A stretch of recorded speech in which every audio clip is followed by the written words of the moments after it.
Entre investisseurs dans Qui veut être mon associé? Les négociations pour entrer au capital de certaines entreprises ou pour débattre d'un cas peuvent parfois tourner au vinaigre. Depuis mercredi dernier, M6 diffuse la nouvelle saison de Qui veut être mon associé? Pour cette troisième édition, le concept reste inchangé, il s'agit toujours pour des entrepreneurs de convaincre 5 investisseurs afin qu'ils entrent au capital de leur projet.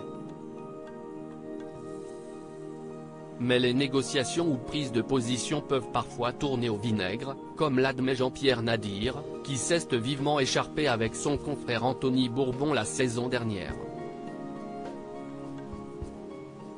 CIST bidon, Jean-Pierre Nadir revient sur le projet Requiem Code Life. Les deux hommes s'opposaient en effet sur l'intérêt d'un projet baptisé Requiem Code, devenu Life entre-temps, où l'objectif de la start-up était de poser un QR code sur une tombe afin d'avoir un message vidéo du défunt.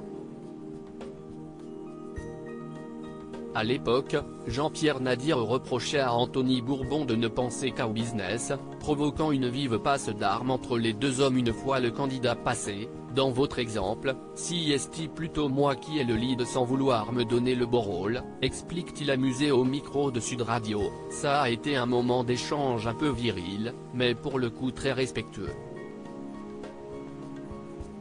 Précisant malicieusement apprécier beaucoup le jeune Anthony Bourbon, il révèle être très copain avec le créateur de Feed. Moi je dis, ce truc-là, ça marchera jamais, et CIST bidon, pourquoi? Parce que ça tuait un élément très fort du passage sur une tombe, qui est le recueillement, et CIST un moment où chacun a en tête des éléments qu'il a vécu avec une personne.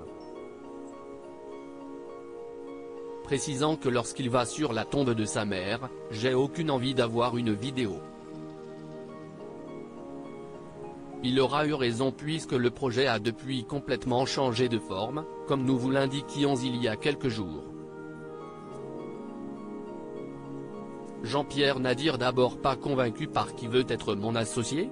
Jean-Pierre Nadir n'est pas à son premier clash avec ses collègues investisseurs. Il explique ainsi avec humour avoir failli en venir aux mains avec son confrère Éric Larchevêque. Plus globalement, il raconte également la manière dont il est arrivé dans Qui veut être mon associé? D'abord pas convaincu par le concept de l'émission très business dans sa version américaine, il explique aujourd'hui que CIST l'émotion ajoutée dans la version française qui l'a convaincu de débarquer dans la saison 2. À lire aussi Qui veut être mon associé, que devient Lilian Delaveau de Requiem Code?